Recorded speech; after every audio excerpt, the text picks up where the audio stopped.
Buongiorno a tutti voi telespettatori e buon anno, buon 2023 a tutti voi, alle vostre famiglie. Io riprendo un po' gli auguri con cui ci siamo salutati la sera del 31 di dicembre e quindi auguro a tutti voi che quest'anno possa essere un 2023 365 giorni di serenità da trascorrere in nostra compagnia e che sia un anno davvero costellato di buone notizie per tutti quanti. Anche oggi siamo in diretta, lo saremo fino alle 13:30 perché insomma le buone abitudini rimangono e quindi fino a quell'ora noi vi terremo informati su tutto quello che è successo e che sta succedendo in diretta nel nostro territorio. Chiaramente oggi è un'edizione di Focus TG che è contraddistinta anche da tanti servizi dedicati al Capodanno, dedicati alle nascite, perché proprio in questi minuti, in queste ore si stanno scoprendo i nomi e i volti dei bambini, dei primi bimbi nati nei vari ospedali della provincia. Allora, in attesa di fare un bilancio di come sono andate le cose a Capodanno per quello che riguarda la sicurezza, avremo dei collegamenti importanti con il nostro territorio per raccontarvi di alcuni atti vandalici, ma anche per fare il punto della situazione per quello che riguarda la cronaca. Dicevo, in attesa di dare spazio ai nostri colleghi, noi partiamo presentandovi il primo nato nella provincia di Padova. È un bel maschietto, è nato all'ospedale di Schiavonia. Vediamo tutto nel prossimo servizio. Elia pesa 3,50 kg, sta bene ed è già super coccolato da mamma Giada e papà Federico.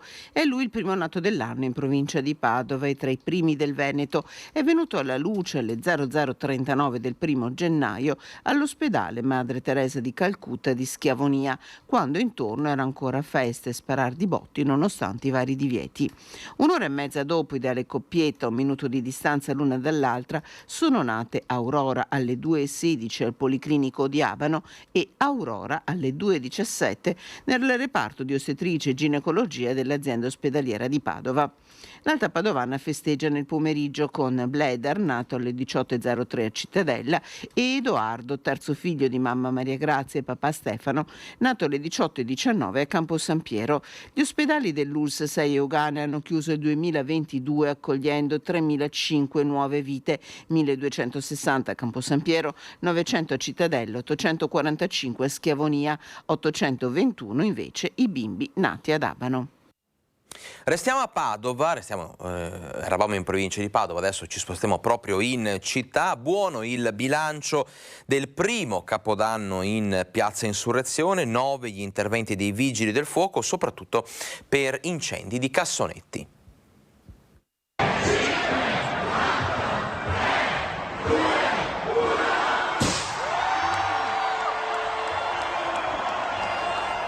Alla fine saranno oltre 6.000 a festeggiare il nuovo anno in Piazza Insurrezione. Il nuovo palcoscenico per gli eventi nel cuore del centro storico della città piace. Max Gazzè sul palco incanta, con lui un gigante come Phil Palmer, il chitarrista inglese che ha suonato con Clapton, Simple Minds, Claudio Baglioni e Lucio Battisti. Suo è il bellissimo Solo nella celebre con il nastro rosa.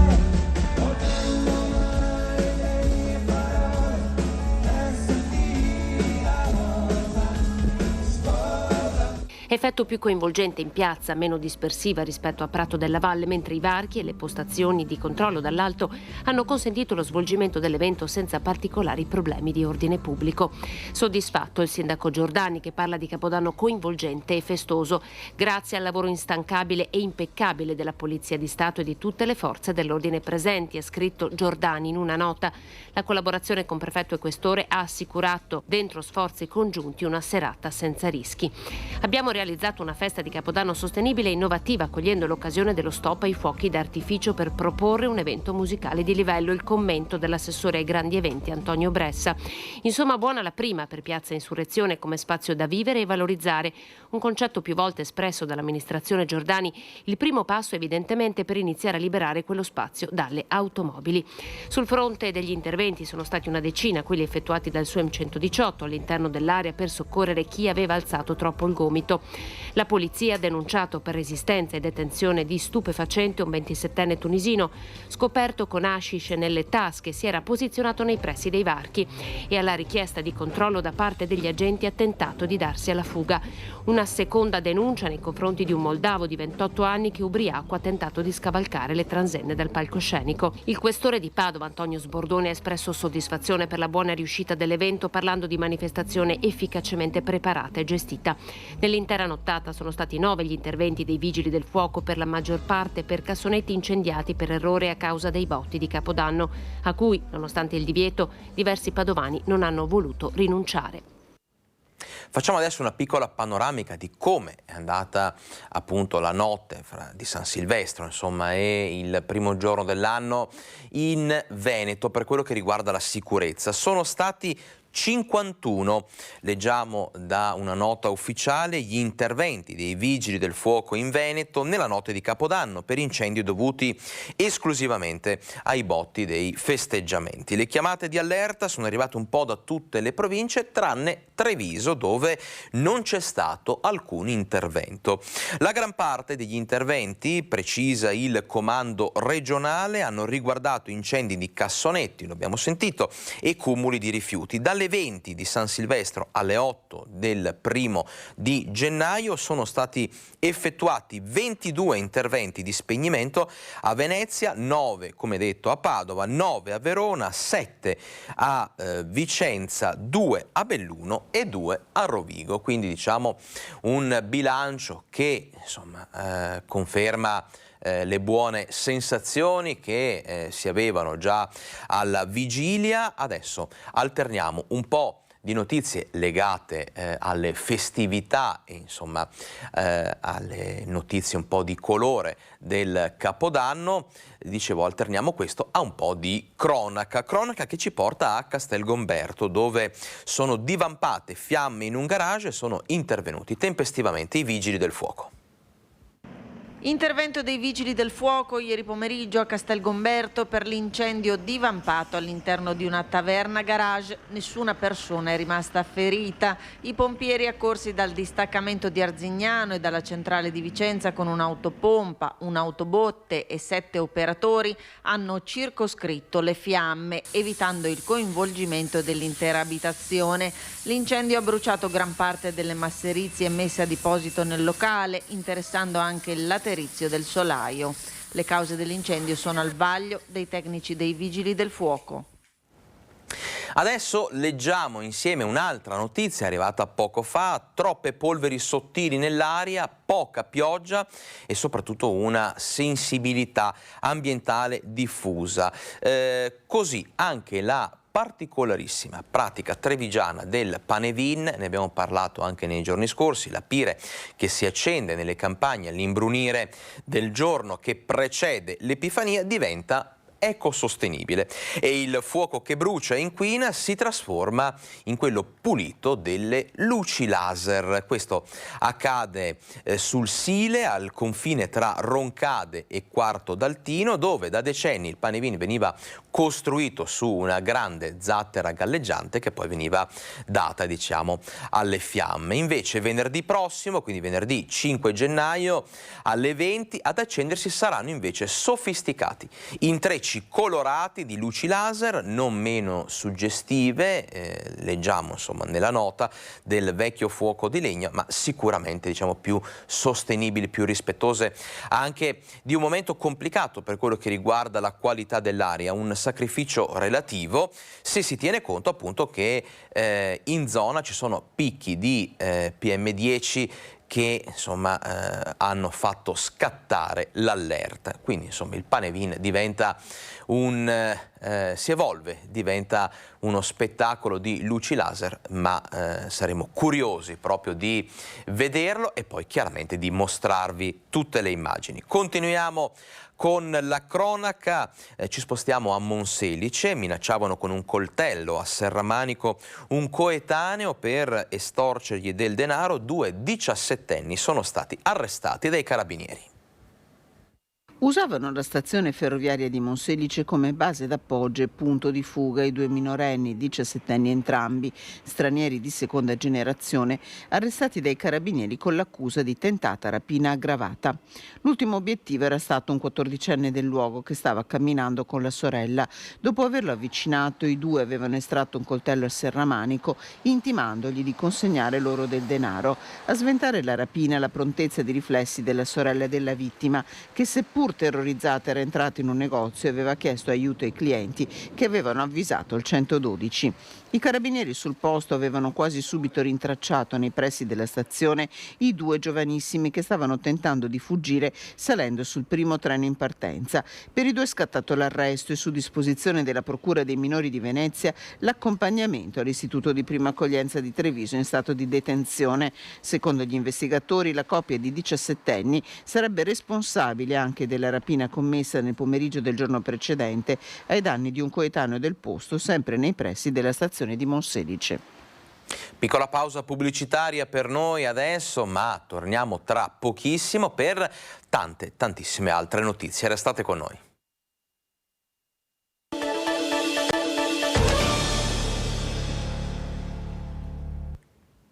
Ben ritrovati in diretta con Focus TG, la prima edizione di questo 2023, contrassegnata per il momento da un bilancio abbastanza positivo per quello che riguarda la sicurezza nella notte del 31 di dicembre a cavallo fra San Silvestro e Capodanno. Noi adesso andiamo avanti con altre notizie di cronaca, perché proprio prima della mezzanotte il monumento degli artiglieri della Grande Guerra di Nervesa della Battaglia è stato danneggiato. Sul posto sono intervenuti i carabinieri, l'azione sarebbe riconducibile a un atto di vandalismo. Hanno sentito una forte esplosione, tutto qua. E stamattina siamo venuti a vedere perché siamo stati avvisati del danno e abbiamo verificato. Eccolo il danno, la bocca da fuoco del cannone del monumento agli artiglieri della Grande Guerra di Nervesa della Battaglia, boato nella notte, è quello che diversi cittadini hanno sentito, 2 colpi per la precisione, un primo e un secondo molto più forte. E proprio quest'ultimo potrebbe aver causato il danno al monumento in bronzo. A terra, a pochi passi, l'estremità saltata nel botto, un monumento danneggiato evidentemente con materiale esplosivo. Può essere un atto di vandalismo, come potrebbe essere successo qualcosa di più grave, ma non sappiamo. Non era mai successo niente finora e questo è un fatto che ci scuote un po' tutti. I carabinieri hanno raggiunto il posto, stanno facendo accertamenti, la denuncia presentata dal commissario De Palma verrà formalizzata nelle prossime ore. L'indignazione è palpabile, un monumento simbolo del sacrificio, del coraggio degli artiglieri italiani, violato così nella notte. E a proposito di atti vandalici nella Marca, parleremo di questo, ma anche del Covid Hotel con il nostro Lucio Zanato a Valdobbiadene, e proprio lo vedo collegato in diretta con noi. Buongiorno, buon anno Lucio, ben ritrovato, facci il quadro della situazione da Valdobbiadene.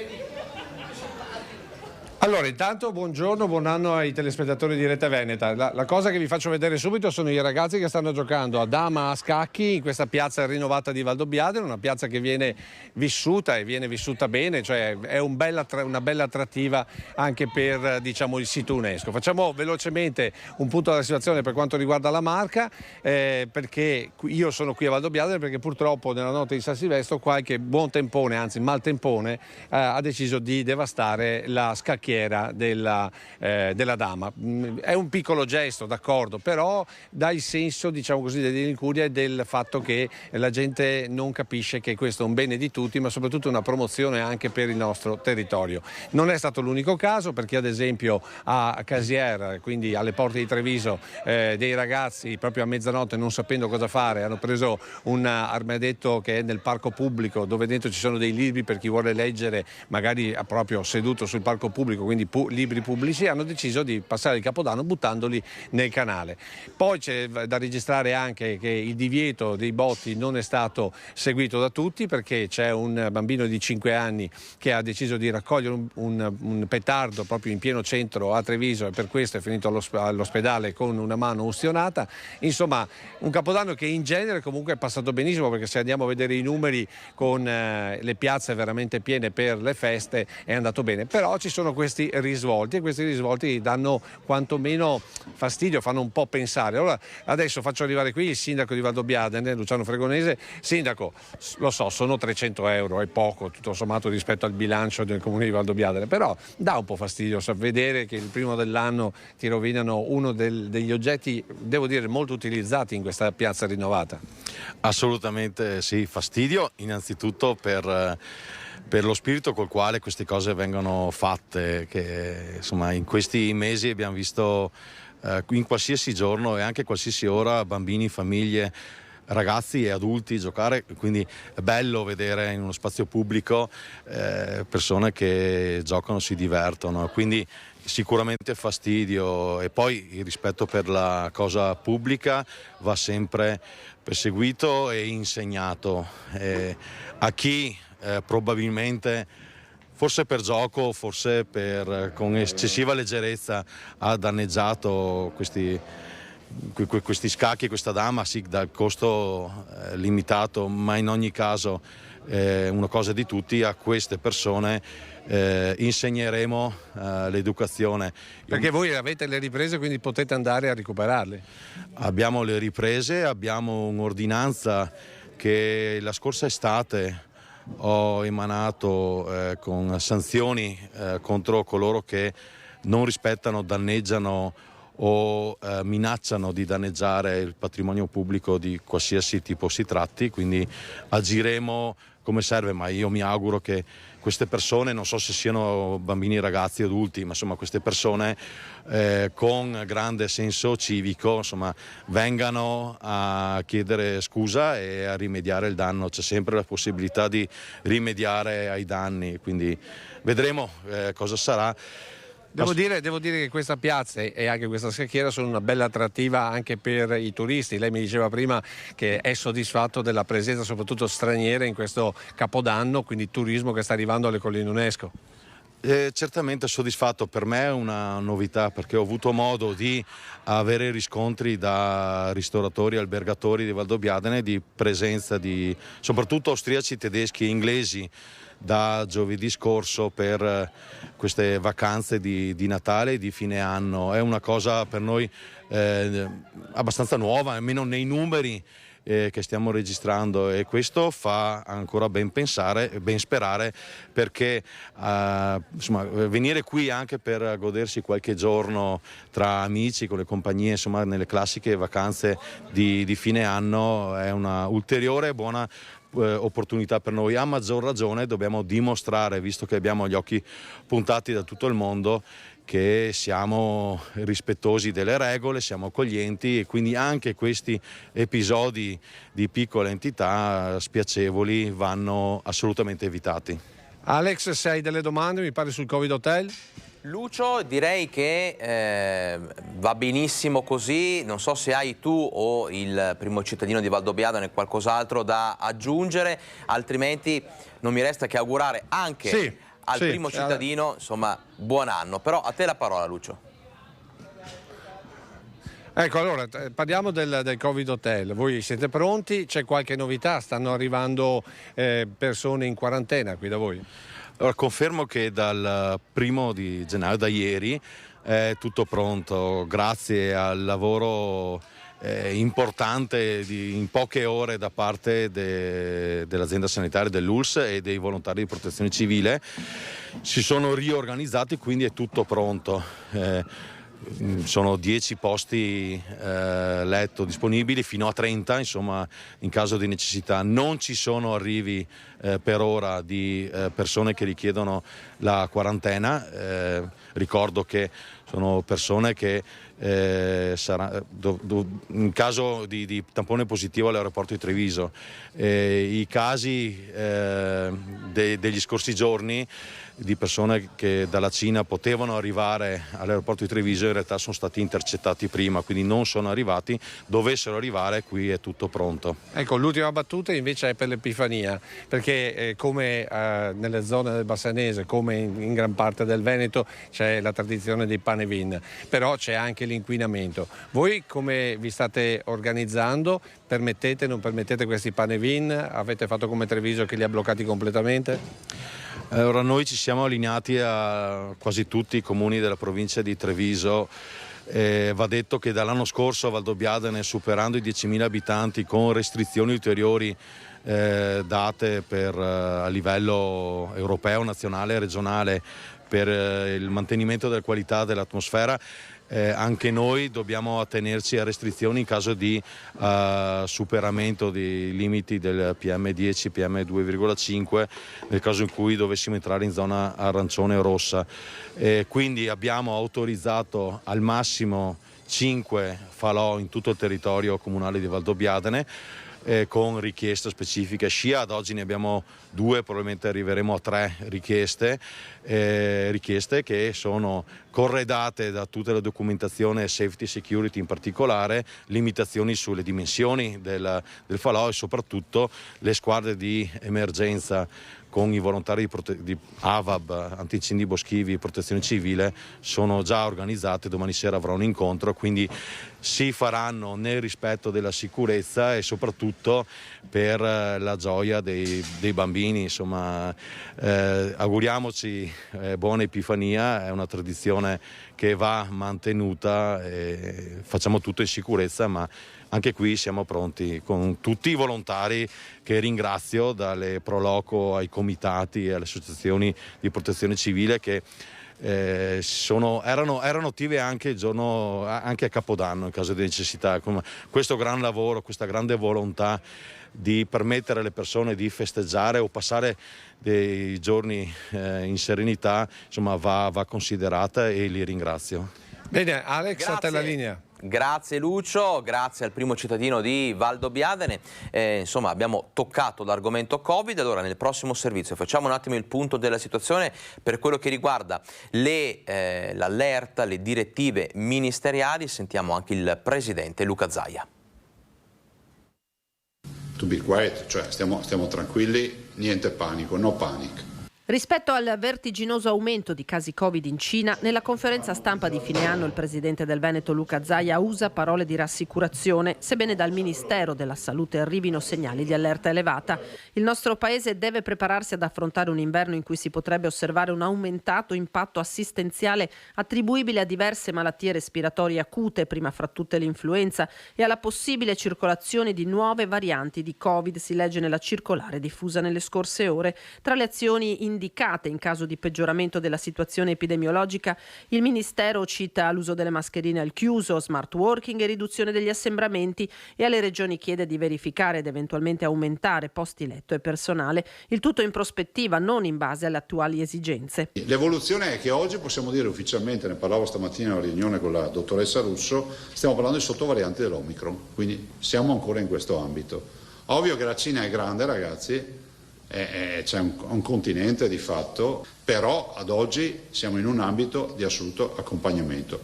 Ma l'attenzione rispetto a quello che accade in Cina è molto alta. In alcune zone può circolare un certo tipo di virus, in altre può circolare un altro tipo di virus. Questo è quello che noi dobbiamo tenere sotto controllo.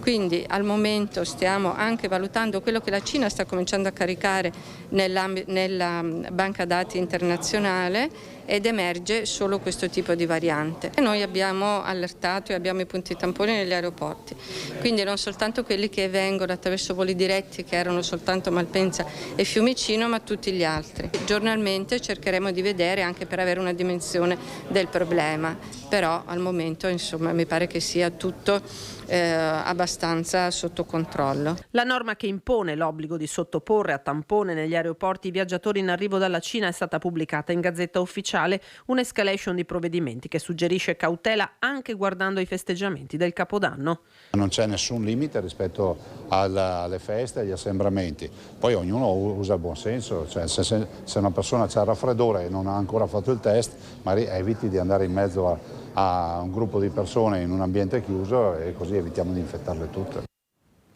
E torneremo a parlare tra poco di Covid, prima però la cronaca che ci porta in diretta da San Martino di Lupari con la nostra Anna De Roberto, perché sono stati fissati mercoledì mattina in Duomo i funerali di Maria Angela Sarto, lo ricorderete, l'84enne trovata morta dissanguata in casa proprio a San Martino di Lupari. Per tutti gli ultimi aggiornamenti sul caso, linea a Anna De Roberto. Buongiorno Anna. Sì, Alex, buongiorno a te. Allora siamo proprio qui sulla piazza del Duomo di San Martino di Lupari, la chiesa dove saranno celebrati i funerali di Maria Angela Sarto. Allora, inizialmente si pensava che i funerali sarebbero stati al mattino, ed è una notizia di cui eravamo convinti anche noi. Abbiamo sentito da poco invece le pompe funebri e pare che i funerali siano già stati spostati al pomeriggio, e le epigrafe ancora non sono state affisse, proprio perché non c'è ancora questa certezza. I motivi sono due. Il primo motivo è che devono arrivare ancora delle carte. Il secondo motivo è, pensate, che a San Martino di Lupari ci sono stati negli ultimi giorni 9 decessi, tra i quali, tra l'altro, nella famiglia Bergamin, un padre e un figlio morti lo stesso giorno per cause naturali. Quindi sono diversi i funerali che si devono organizzare qui al Duomo, ed anche per questo, per evitare appunto che le date si accavallino, non è ancora data l'orario dei funerali con certezza. Però siamo quasi sicuri di potervi dire che sarà mercoledì, ce lo ha confermato anche il sindaco Nivo Fior, che abbiamo contattato. Ci ha detto che per il giorno dell'ultimo saluto a Maria Angela Sarto sarà anche indetto lutto cittadino, e anche i commercianti che abbiamo incontrato prima di collegarci con voi ci hanno confermato che ovviamente abbasseranno le serrande. E pensate, un altro dato molto bello è che tanti hanno scelto, cittadini di San Martino di Lupari, di venire comunque ai funerali di Maria Angela anche se personalmente non la conoscevano. Cioè una tragedia che ha sconvolto talmente tanto questo comune da unire ancora di più questa piccola comunità nell'Alta Padovana, e quindi saranno davvero tante le persone che vorranno venire a dare l'ultimo saluto a Maria Angela. La chiesa, come vedete, è molto grande, quindi sarà gremita, ma è davvero grande, quindi potrà ospitare tutte le persone che vorranno venire a questo funerale. Ci sarà anche Chiara, la figlia minorenne della coppia. Ricordiamo che Chiara è la figlia che ha trovato i coniugi la mattina del 27, era andata da loro perché appunto era stata avvisata dalla colf che qualcosa non andava, e al suo ingresso in casa aveva trovato il papà agonizzante a terra e la mamma già morta a terra sopra un materasso. Ricordiamo che l'esito dell'autopsia ha detto proprio questo, ovvero che Maria Angela è morta dissanguata, e dunque la donna, se si fosse intervenuti in maniera tempestiva, si sarebbe potuta salvare. Ricordiamo anche che Diletta Miatello è la figlia maggiore, l'ex vigilessa di 51 anni, in questo momento è in carcere a Verona ed è la principale sospettata di questo massacro. In questo momento è accusata di omicidio volontario della mamma e tentato omicidio del papà. A questo proposito abbiamo preparato un servizio, perché il papà appunto è in ospedale, ma le sue condizioni sembrano migliorare, e questa, seppur nella tragedia, è sicuramente una buona notizia. Quindi Alex, io mi congedo e vi lascio proprio questo servizio che contiene tutti gli aggiornamenti su questa triste vicenda. Resta ricoverato nel reparto di anestesia e rianimazione dell'ospedale di Padova il marito di Maria Angela Sarto. L'86enne Giorgio Miatello era stato trovato agonizzante la mattina del 27 dicembre dalla figlia Chiara. Dopo 3 giorni di agonia l'uomo è stato estubato, resta monitorato, ma le sue condizioni sembrano migliorare, ed è la sua testimonianza quella che potrebbe essere chiave per l'inchiesta che vede indagata la figlia maggiore Diletta Miatello con la duplice accusa di omicidio volontario della madre e di tentato omicidio del papà. Domani la donna riceverà nel carcere di Montorio a Verona la visita dell'avvocato Elisabetta Costa, che non ha escluso di poter richiedere come strategia difensiva per la sua assistita una perizia psichiatrica. Sono diversi gli elementi che farebbero ricondurre il massacro della notte del 26 dicembre ad una premeditazione. Che ci fossero dissidi in famiglia era noto da tempo, i carabinieri erano già intervenuti nella casa di via Galilei più volte. La figlia di Letta si era trasferita e viveva accanto a loro da circa un anno, dipendeva economicamente anche dall'aiuto dei genitori. Diletta è apparsa agli occhi dell'avvocato fortemente provata, per questo è stata chiesta per lei sorveglianza continua. Nei prossimi giorni è previsto anche un incontro tra l'avvocato Costa e i medici che avevano in cura Diletta al centro di salute mentale di Cittadella, una cura però mai veramente iniziata per la 51enne che avrebbe disertato diversi appuntamenti già fissati. Adesso ci fermiamo per un altro piccolo break pubblicitario, torniamo subito.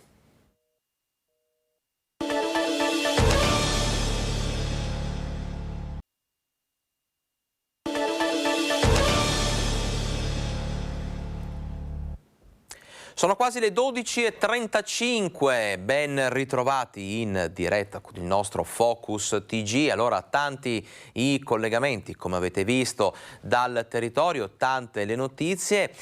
Prima di approfondire con la nostra Anna De Roberto gli ultimi aggiornamenti di il drammatico episodio di cronaca nera che ha funestato San Martino di Lupari con la morte di Maria Angela Sarto, l'84enne, ricordiamolo, trovata dissanguata proprio nella sua abitazione a San Martino di Lupari.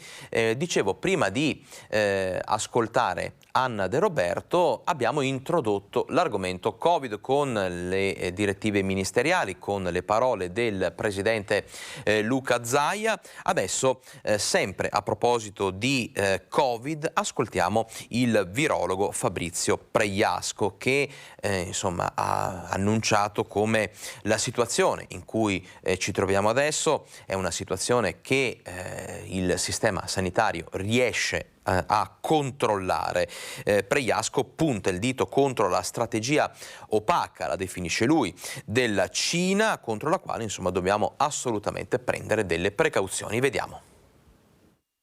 Questa enorme diffusione del virus legata a una inversione a U di una strategia assurda di lockdown assoluto, poi però liberi tutti, può evidenziare l'insorgenza di nuove varianti. Questo è quello che inquieta. Dobbiamo immaginare con buon senso strategie europee per difenderci dall'insorgenza di nuove varianti. Serve dare, secondo il virologo Fabrizio Pregliasco, che non si dimostra preoccupato dai nuovi numeri del contagio, pur annotando i 706 morti censiti nell'ultima settimana, un segnale di attenzione per il futuro. In primis il richiamo vaccinale per i soggetti fragili, in modo da convivere per il futuro con questa presenza ingombrante e fastidiosa che volevamo buttarci un po' alle spalle. Il richiamo per i più fragili e gli ultra sessantenni resta un'arma valida contro la diffusione del virus e l'ospedalizzazione. I dati delle terapie intensive non sono in aumento, mentre potrebbero essere stimate le positività per una tendenza ancora diffusa a non certificare il contagio. Dal punto di vista scientifico conferma l'importanza del richiamo alla vaccinazione per anziani e fragili. Da questa dipenderà l'impatto che il Covid avrà ancora sugli ospedali. Richiamo che oggi è consigliato nei 180 giorni, ma che potrebbe in un futuro prossimo essere allungato e portato al pari del vaccino anti-influenzale che viene fatto ogni anno. Temo che nell'arco dei prossimi anni dovremo vedere momenti di salita e di discesa, salvo l'insorgenza di varianti particolarmente cattive e diffusive, cosa possibile ma teorica ad oggi, ma appunto da tenere in conto. Queste onde dovrebbero andare a ridursi nel tempo, però non nell'immediato, come le onde di un sasso in uno stagno. E adesso diamo un'occhiata con la preziosa regia di Fabio Verin al report di Azienda Zero, report che lo vediamo fotografa l'andamento della situazione epidemiologica nella nostra regione. Ebbene, i casi attualmente positivi in Veneto, è un report, eccolo qui, lo vedete prontamente in onda, è un report che riguarda le ultime 24 ore, aggiornato alle 8 di questa mattina. I casi attualmente positivi in Veneto sono quasi 51.000, 50.992 per l'esattezza. Diamo un'occhiata invece al delta dei nuovi casi positivi nelle ultime 24 ore, più 502, li vedete indicati qui nel nostro schermo, indicati dal cursore. Ebbene, gli altri numeri che normalmente andiamo ad analizzare insieme sono quelli dei ricoveri in area non critica. Sono buone notizie perché abbiamo un dato negativo che in questo caso insomma racconta una situazione positiva, quindi meno 18 i ricoveri in area non critica. Scendono anche le terapie intensive, meno 1 sul dato totale, e purtroppo dobbiamo segnalare 3 decessi causa Covid nelle ultime 24 ore. Noi adesso andiamo avanti con il nostro giornale. Perché? Perché abbiniamo al discorso del Presidente della Repubblica Sergio Mattarella, discorso tradizionale che ha accompagnato la fine dell'anno e l'inizio del 2023, le valutazioni che invece noi raccogliamo qui sul territorio. Allora, intanto cominciamo a riassumere e riascoltare cosa ha detto il Presidente della Repubblica su 3 temi importanti: il tema delle tasse, del PNRR e del futuro. La Repubblica, la nostra patria, è costituita dalle donne e dagli uomini che si impegnano per le loro famiglie. La Repubblica è nel senso civico di chi paga le imposte, perché questo serve a far funzionare l'Italia e quindi al bene comune. La Repubblica è nel sacrificio di chi, indossando una divisa, rischia per garantire la sicurezza di tutti, in Italia come in tante missioni internazionali.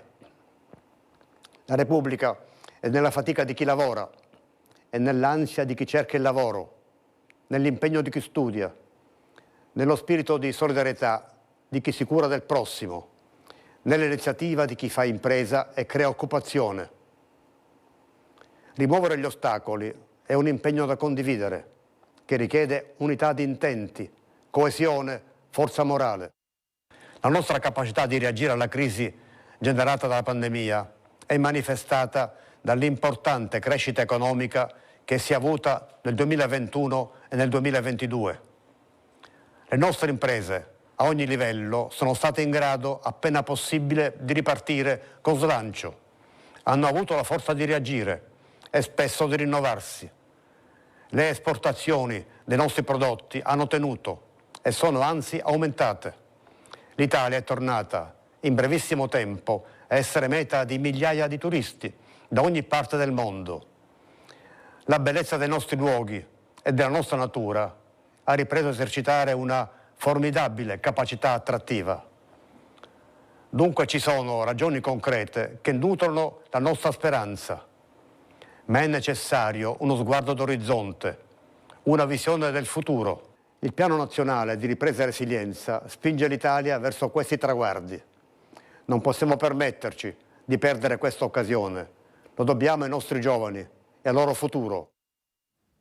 E allora avete ascoltato le parole del Presidente della Repubblica Sergio Mattarella, che parla di un 2021 e di un 2022 in crescita per quello che riguarda l'economia, per quello che riguarda la forza economica del nostro Paese. Però oltre poi ad approfondire il tema legato al PNRR e al futuro dei giovani in Veneto, noi adesso vi proponiamo invece un bilancio, un'analisi che riguarda proprio il nostro territorio, e la fa il presidente di Confcommercio Mandamento Bassano, Paolo Lunardi, che rispetto proprio a quello che è il bilancio fatto da Sergio Mattarella propone un altro tipo di paragone, cioè come sono andate le cose nel 2022 rispetto al 2019, quindi al periodo pre-pandemico. Ebbene, qualche timido segnale di crescita si intravede, ma Lunardi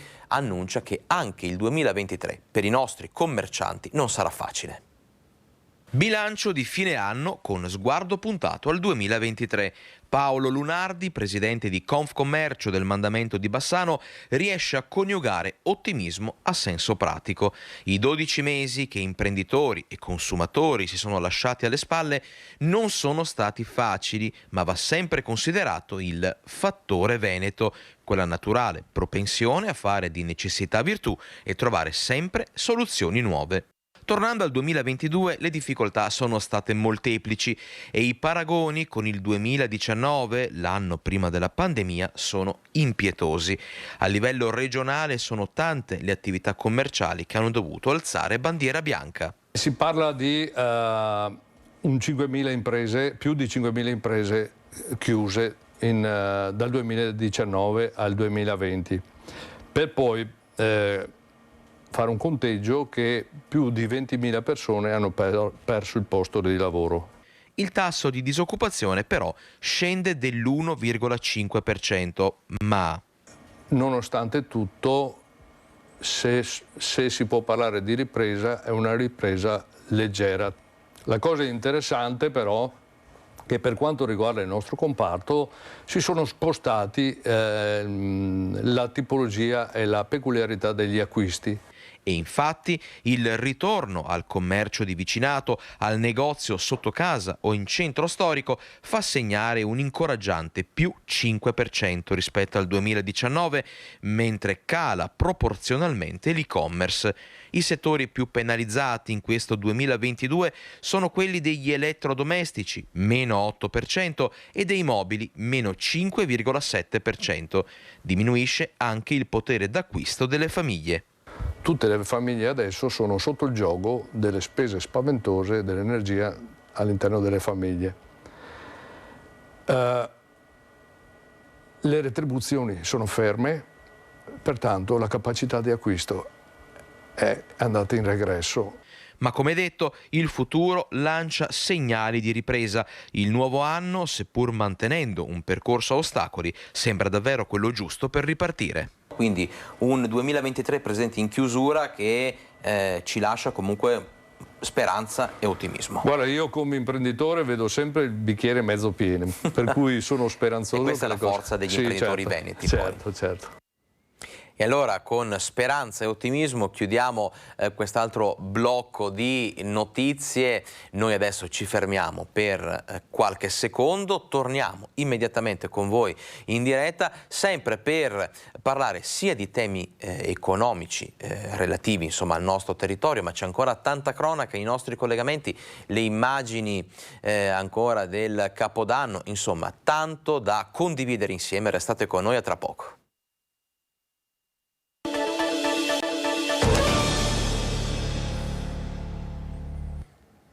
Ben ritrovati in diretta con Focus TG, il telegiornale che raccoglie le informazioni, le notizie dal Veneto per portarle a casa vostra, insomma in una diretta che vi terrà compagnia anche oggi come d'abitudine fino alle 13:30.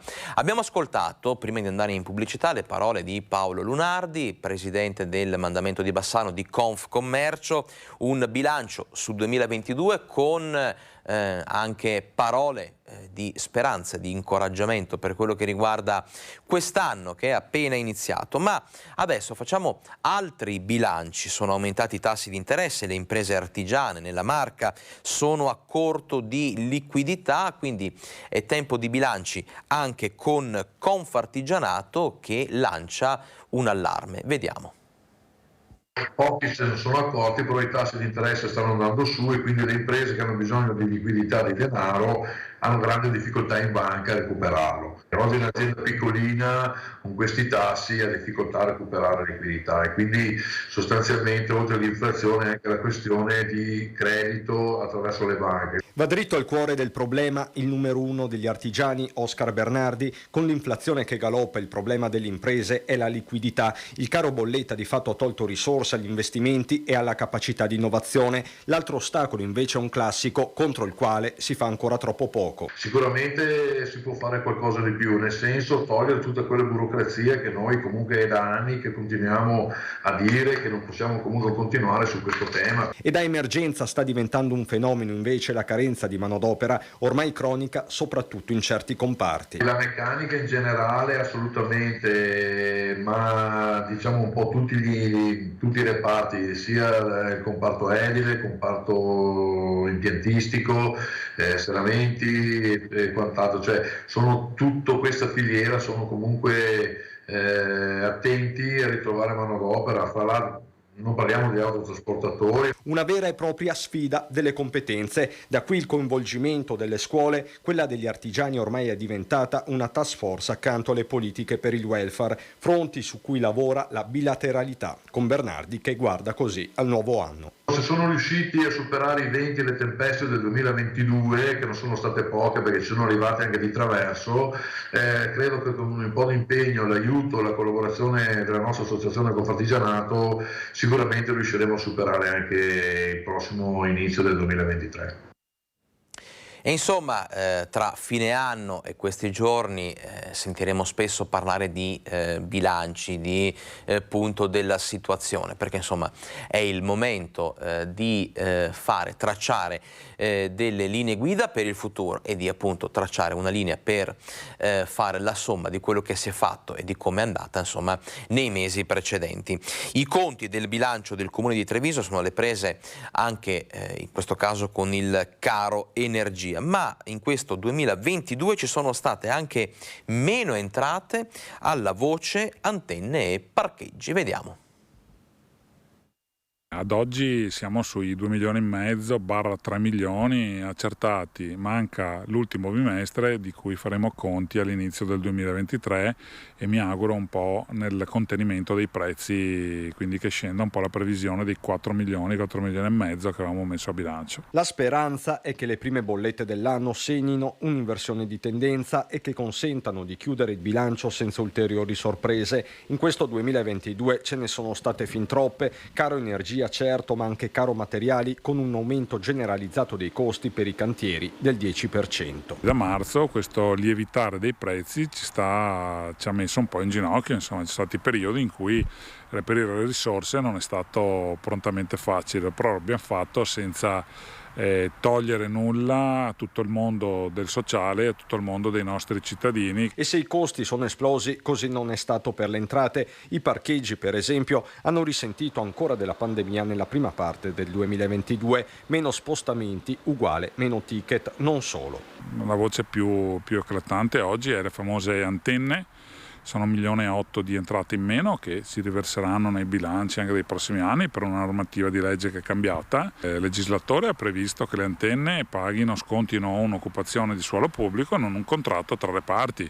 Quindi se prima io davo in affitto con le mie tariffe un'antenna per 10.000 euro, faccio un esempio, adesso queste scontano una mera tassa di plateatico che può essere di 1.000 euro. Resta comunque l'impegno a non mettere le mani in tasca ai cittadini. Da parte del Comune di Treviso non c'è nessun aumento né aliquote IRPEF, né IMU né addizionali, quindi cercheremo di stringere i denti e di fare del nostro meglio. Anche perché le comunali sono all'orizzonte. Ho visto come tutti insomma l'ok e il via alle danze da parte del sindaco. Io da uomo di partito mi metto a disposizione della Lega e del sindaco, quindi nei prossimi giorni, nelle prossime settimane si affronterà il percorso che ci vedrà votare nel mese di maggio nel Comune di Treviso. È aumentata la benzina, c'è stato il rincaro dei pedaggi autostradali, ma insomma adesso parliamo di un altro rincaro che preoccupa e non poco, la CGIL di Venezia che ha deciso di prendere posizione in maniera netta e chiede che venga immediatamente ritirata la delibera che con il nuovo anno impone un aumento di circa 1.400 euro all'anno delle rette nelle case di riposo delle IPAV.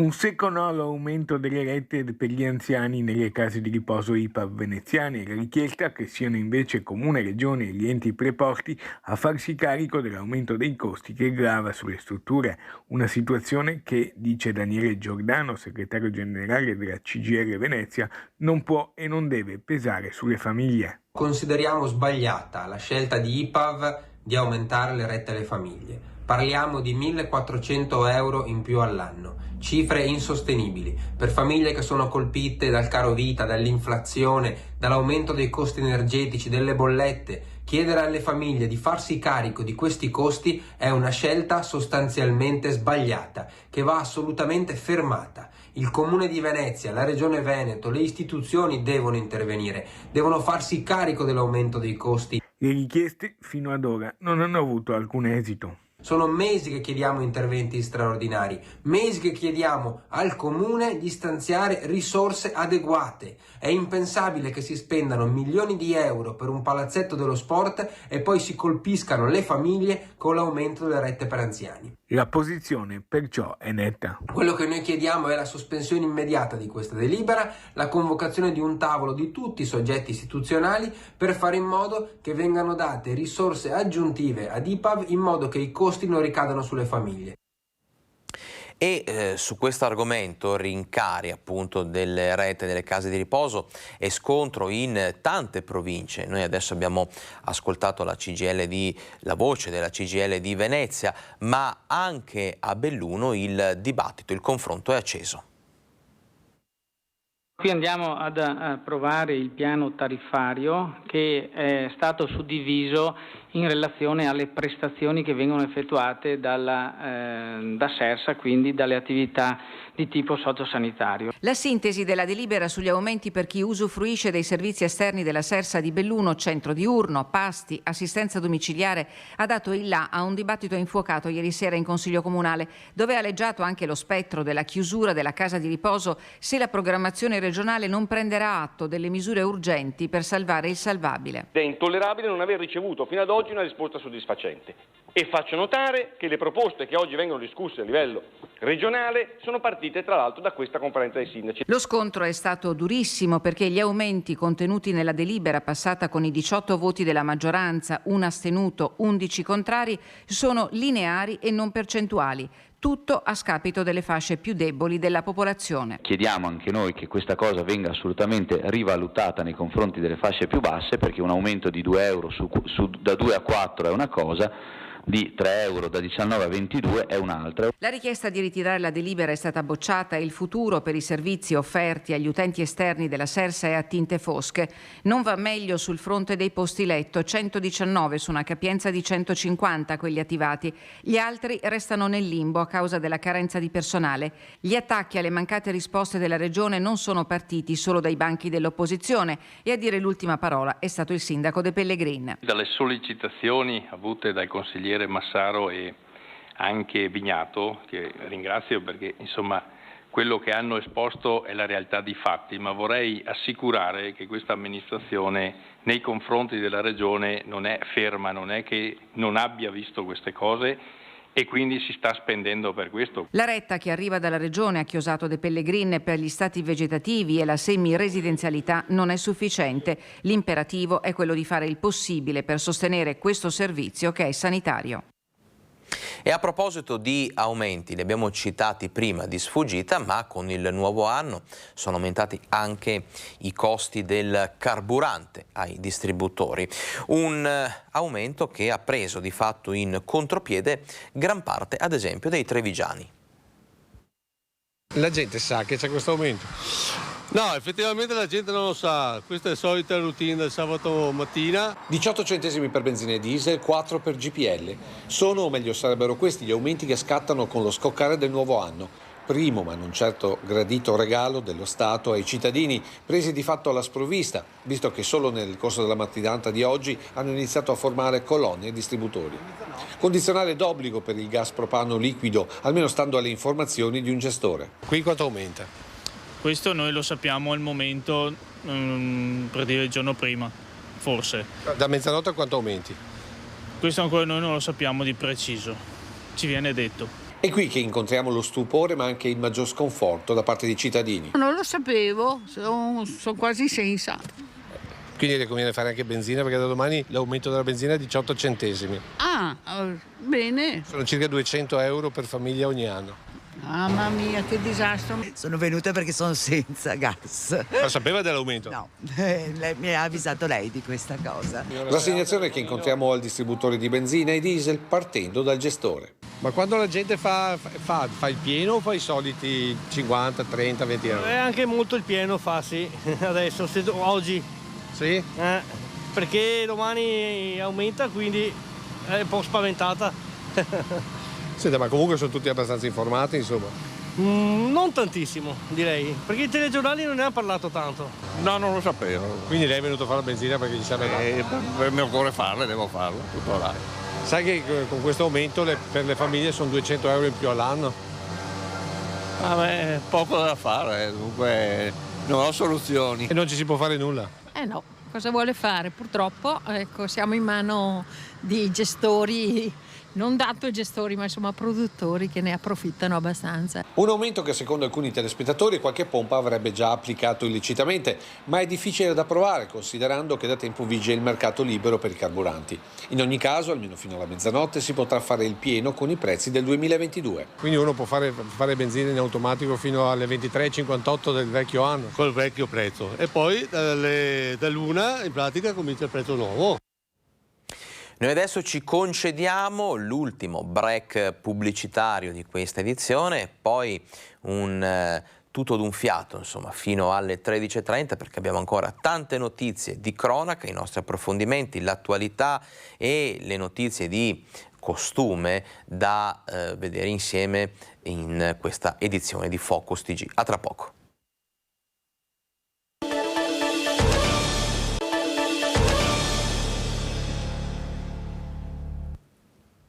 Rieccoci in diretta con il nostro Focus TG. E allora, come è andato il 2022, l'anno che da poche ore ci siamo lasciati alle spalle per quello che riguarda la sicurezza in provincia di Treviso e non solo, insomma, furti in leggero calo, ma voglio dire sono aumentate, diciamo, in piccola percentuale le rapine improprie e gli scippi, ma questo anno che ci siamo appunto lasciati alle spalle è stato però duramente contrassegnato dagli incidenti stradali. E allora noi abbiamo fatto il bilancio di questi 12 mesi con la prefettura di Treviso. 1036 patenti sospese nel 2022, un dato che deve far riflettere. Automobilisti indisciplinati, troppo spesso alla guida in stato di alterazione psicofisica, 718 i casi di sospensione dovuta allo stato di ebbrezza, 42 per assunzione di sostanze stupefacenti, 253 per violazioni del codice della strada. Questo è stato un anno drammatico sul fronte degli incidenti stradali. I vigili del fuoco di Treviso quest'anno sono intervenuti in più di 950 incidenti, ha spiegato il comandante Giuseppe Costa. C'è bisogno di una mobilità consapevole, non possiamo militarizzare le strade, ha ribadito invece il comandante della Polizia Stradale Simone Morello. Il bilancio è assolutamente negativo. Soltanto a raccontare, purtroppo i decessi sono 73 ed è più di uno alla settimana. È la nostra vera emergenza questa. Assistiamo addirittura a casi di incidenti provocati da chi guida senza patente, nel senso che non rinnova la patente. La Marca resta una delle province più sicure, ha sottolineato il prefetto di Treviso Angelo Sidoti. Il 2022 si chiude con un calo dei reati dell'8% rispetto allo scorso anno. Per quanto riguarda i furti in casa, si è registrato un netto calo del 29% rispetto al 2021, con un lieve aumento di scippi e rapine improprie. Non solo, ma il 60% dei reati contro il patrimonio vengono scoperti, ha spiegato il colonnello Roberto Ribaudo, comandante provinciale dei Carabinieri di Treviso. In calo anche le truffe e le frodi informatiche. Questi dati possono essere ancora migliorati e noi stiamo lavorando per continuare costantemente a migliorarli, perché significa alzare l'asticella della qualità della vita e soprattutto combattere anche il fenomeno della percezione di sicurezza, che molte volte dei singoli episodi vanno a minare la percezione di sicurezza dei nostri cittadini. La provincia di Treviso, fra l'altro, è la più videosorvegliata. Nel corso degli anni il Comitato Provinciale per l'Ordine e la Sicurezza ha dato il via a 12 progetti per l'installazione di telecamere ad Asolo, Casale, Castelfranco, Conegliano, Moriago, Ponzano, Preganziol, San Biagio, Villorba e Vittorio Veneto.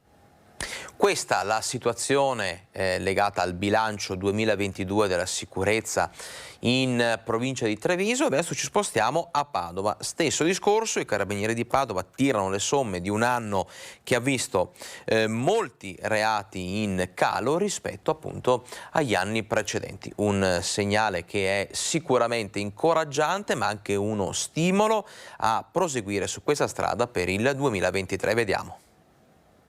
La delittuosità è sostanzialmente in calo. In calo sono soprattutto alcuni reati predatori come i furti, mentre abbiamo registrato una certa recrudescenza delle truffe, soprattutto le truffe telematiche. Questi i dati che raccontano il 2022 negli interventi dei carabinieri padovani. Reati in calo, diminuiscono i furti in genere rispetto alle statistiche del 2019, primo anno utile per un confronto. In aumento le rapine, che sono state 194, 37 in più rispetto al 2019, e le frodi telematiche. L'Arma è fortemente impegnata nell'attività di sensibilizzazione nei confronti dei cittadini per metterli in guardia su reati predatori, in particolare sulle truffe, anche le truffe telematiche, oltre che chiaramente entrare nelle scuole per sensibilizzare i ragazzi sull'importanza della cultura della legalità.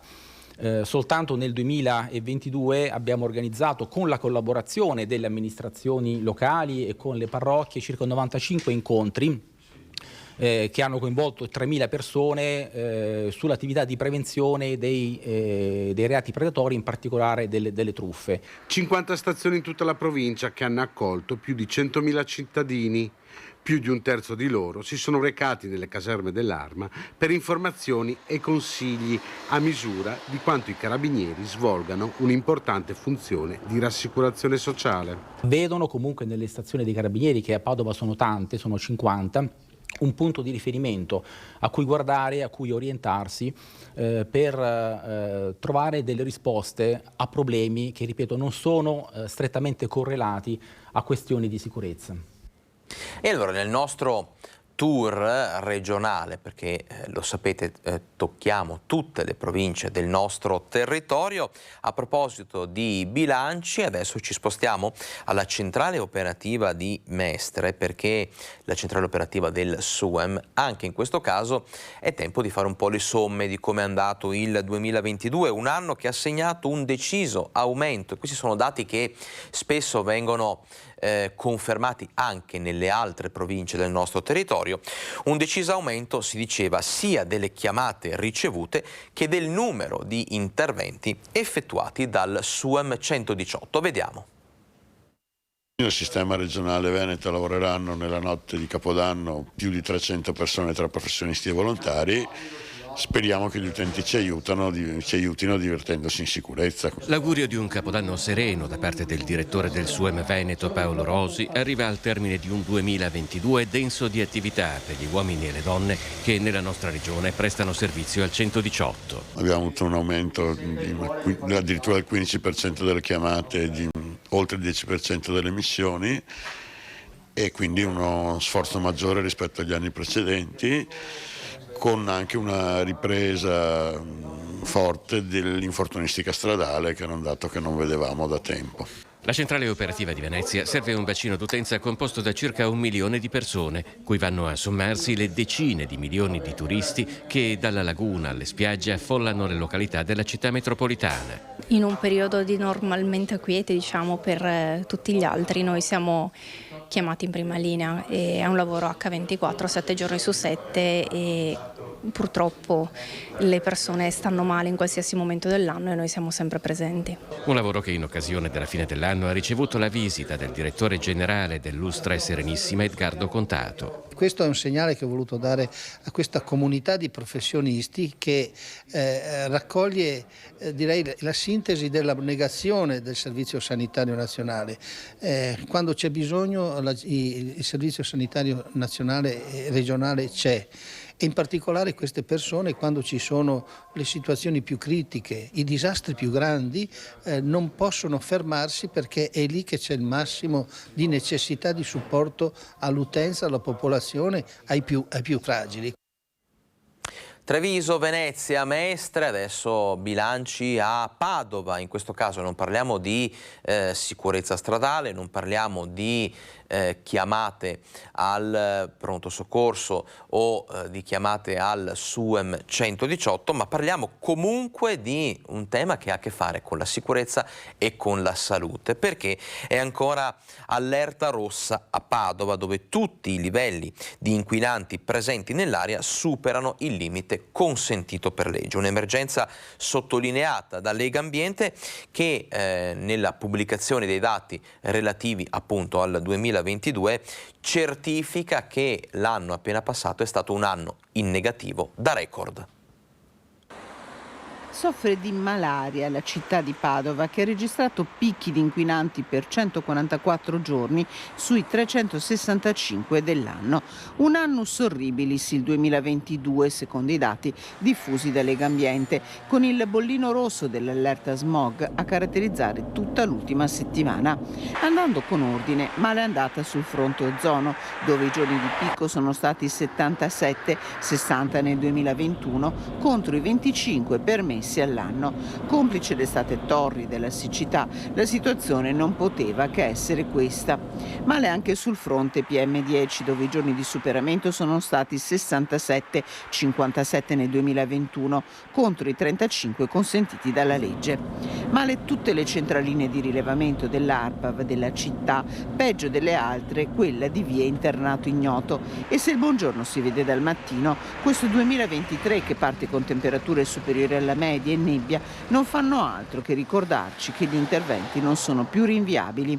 Si aspetta quindi l'arrivo dei cantieri del tram. Anche sulla caserma Prandina, secondo l'associazione ambientalista, la strada è segnata.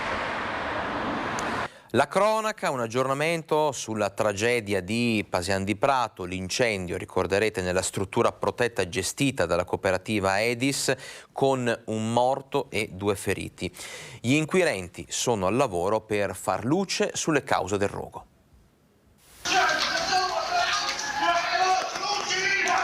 La Procura di Udine inizierà oggi ad ascoltare i giovanissimi ospiti della struttura protetta di via Campoformido a Pasian di Prato, dove la notte tra il 30 e il 31 dicembre un incendio ha causato la morte di un 17enne albanese.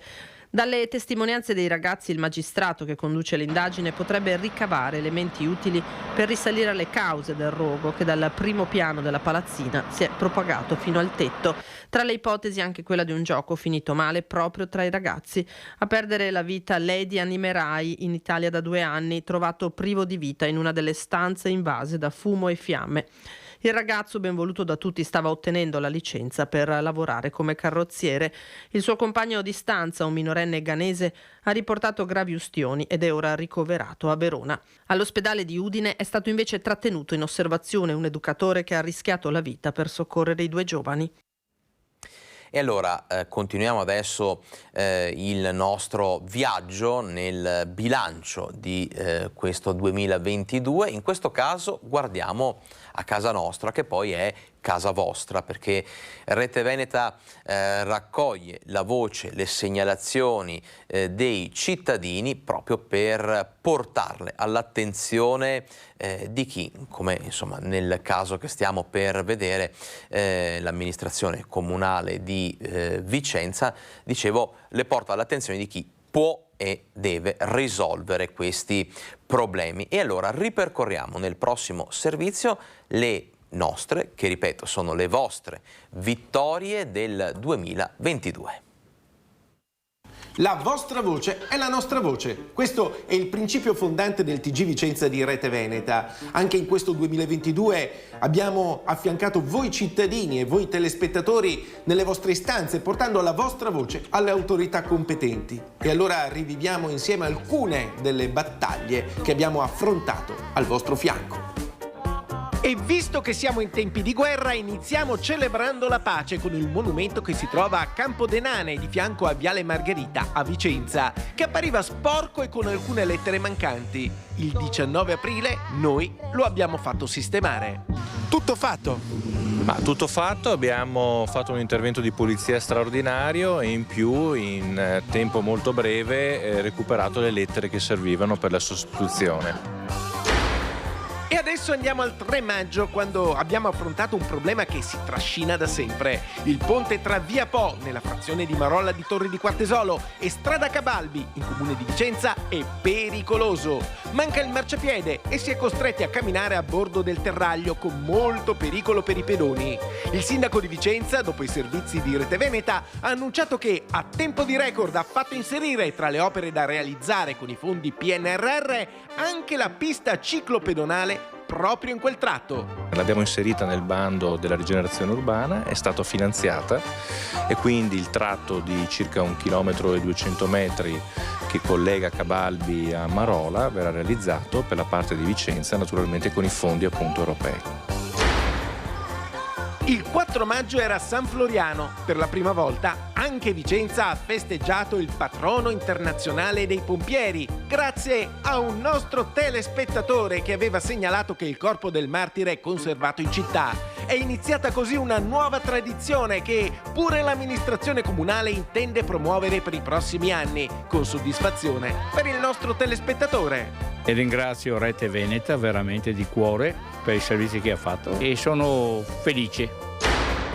Il 29 luglio invece, dopo numerose segnalazioni che i sanpietrini si staccavano pericolosamente in Contra San Paolo a Vicenza, abbiamo ottenuto la promessa, che poi è stata realizzata, di un intervento risolutivo, temporaneamente estendendo uno strato di asfalto resinato e poi, dopo il 2024, finiti i lavori per i sottoservizi, ripristinando definitivamente il porfido. Ma il problema delle strade e delle buche si trascina da decenni in tutta Vicenza. Noi abbiamo raccolto le voci dei cittadini in ogni quartiere e il 17 settembre il sindaco ci ha assicurato che, con un impegno economico di 9 milioni di euro, la missione asfaltatura e sistemazione dei marciapiedi si sta compiendo in gran parte della città. Sì, Rete Veneta è stata assolutamente sostenitrice delle iniziative, grazie anche al contatto diretto che ha con i cittadini. Quest'anno abbiamo lanciato l'idea di recuperare gli antichi lavatoi con la nostra rubrica Filo Vicenza in collaborazione con i Liberi Pensatori. A dicembre il comune ha aderito e ha restaurato il lavatoio delle Maddalene. Infine, un regalo di Natale per i frequentatori di Parco Fornaci, visto che la Giunta di Vicenza ha approvato il progetto definitivo per la pista di skateboard nel quartiere del Mercato Nuovo. Una vittoria anche per noi di Rete Veneta, che avevamo portato insistentemente agli assessori competenti la voce di molti cittadini che chiedevano la possibilità di favorire questa disciplina olimpica anche per togliere spazi alla microcriminalità nella zona. Sì, lo atto, voi ci avete perseguitato su questa vicenda in modo molto benevolo, quindi ritengo che era doveroso da parte nostra accontentarli, uno sport che diventa anche sport olimpico, quindi questo è un grande futuro, speriamo, per dei campioni vicentini. Quante vittorie! Molte battaglie restano ancora aperte, ma il nostro impegno al vostro fianco, anche nel 2023, continua. E adesso parliamo di medici di base contro la Regione Veneto. Scopriamo il perché nel prossimo servizio. I medici padovani contro la delibera della Regione che impone dal 1 gennaio una sorta di prontuario per stabilire i tempi massimi per le visite. È un strumento che la Giunta regionale ha imposto per delibera, che praticamente in qualche modo toglie al medico la responsabilità di stabilire le priorità, facendo una specie di algoritmo tra sintomi e priorità da mettere sulla ricetta. Toglie al medico il diritto di stabilire qual tempo per quel paziente visitato in quel momento, in quel contesto, qual è il tempo in cui deve essere fatta una prestazione specialistica, una prestazione diagnostica. I medici di medicina generale non vogliono sottrarsi al controllo, ma non è questo lo strumento adeguato, dicono. È chiaro che ci possono essere, anzi ci devono essere dei controlli sull'appropriatezza delle richieste da parte dei medici, ma che devono essere fatti dopo aver espletato gli esami, quando è evidente che quel paziente magari non aveva bisogno di questi tempi. Non può essere fatto prima in modo così automatico, altrimenti sostituiamo i medici con un computer, con un algoritmo, uno schiaccia un tasto e tira fuori la ricetta. L'opposizione a questo provvedimento è dura. Per quanto riguarda la FIMG ha già mandato un invito ai colleghi a non applicare questa cosa, è una diffida alle software house che creano i nostri gestionali ad inserire questa cosa in modo sistematico. Per cui l'invito è non aderire a questa cosa. Ma dato che questo riguarda tutti i medici prescrittori, quindi riguarda anche i pediatri di libera scelta, gli specialisti che effettuano visite intramenia, cioè strutturali ospedaliere, della cosa se ne occuperà anche l'ordine nel prossimo Consiglio. Al momento non c'è l'obbligo di utilizzare questo software, giusto? Ma anche se ci fosse non lo rispetteremo.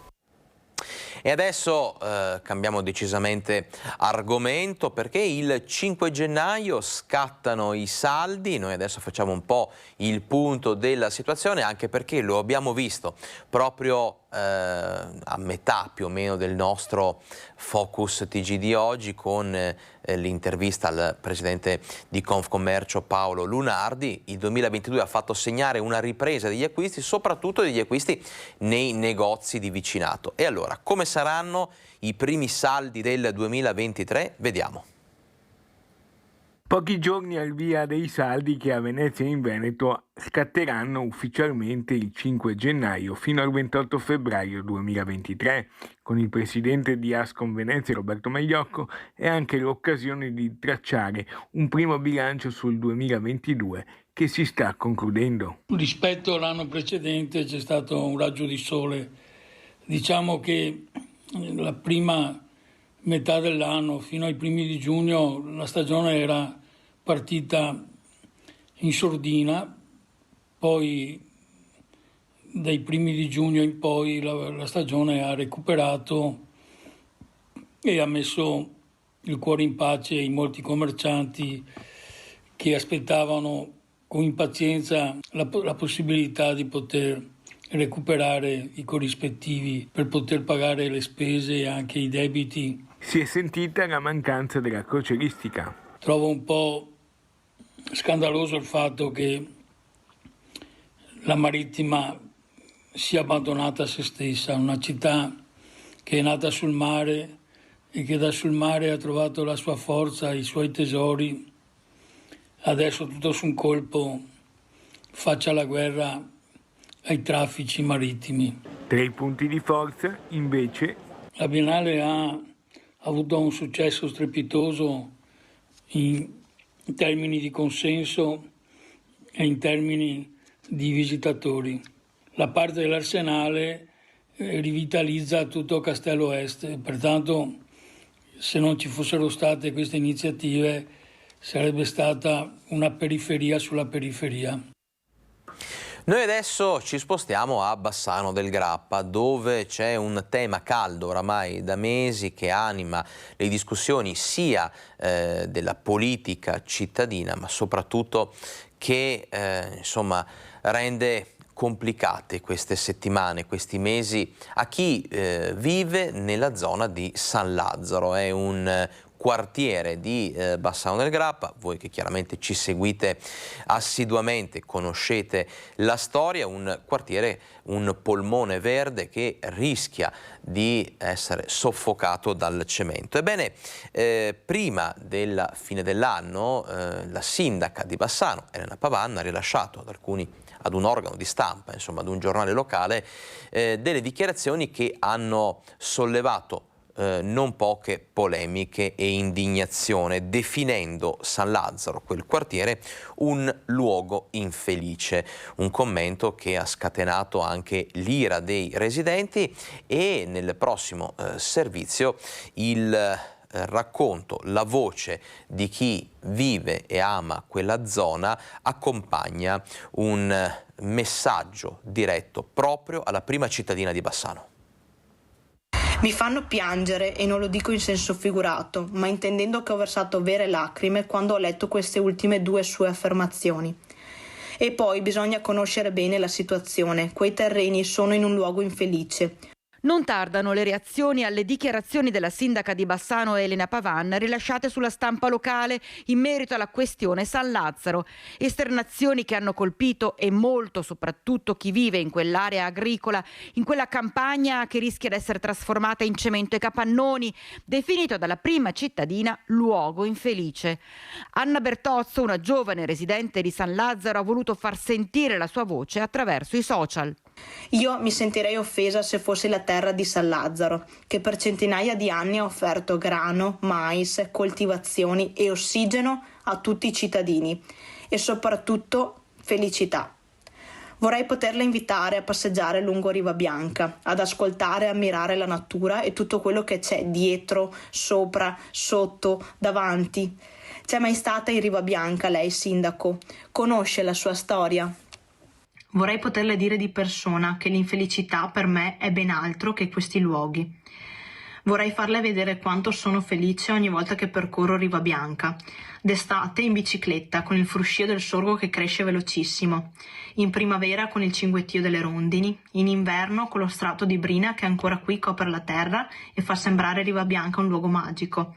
In autunno con i colori che cambiano e il tutto con lo sfondo delle nostre montagne.